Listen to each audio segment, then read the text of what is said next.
On me demande souvent s'il faut tenir compte du style de communication de notre interlocuteur quand on cherche à l'influencer. En fait, je vais vous faire une réponse à deux volets.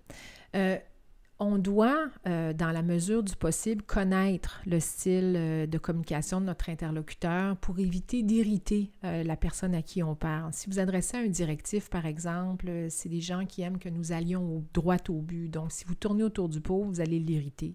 Si vous adressez à quelqu'un qui est plus analytique, que vous n'avez pas de données, que vous n'avez pas envoyé de documents à l'avance, il y a aussi des chances que vous irritiez la personne. Donc, de connaître le style de communication, surtout dans les conversations un à un, est un plus. Maintenant, la vraie manière d'interagir et quelque chose qui a encore plus d'impact que de connaître le style de communication, c'est de connaître la position de la personne à qui on parle par rapport au sujet qu'on introduit.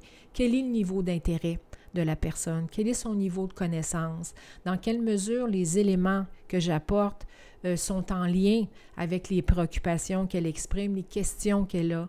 Si vous avez fait votre travail pour moduler votre communication par rapport à son niveau de connaissance et son niveau d'intérêt, vous avez beaucoup plus de chances qu'en vous limitant à connaître le style de communication. Donc, autrement dit, oui, c'est utile, mais ce n'est pas la chose qui va faire la différence.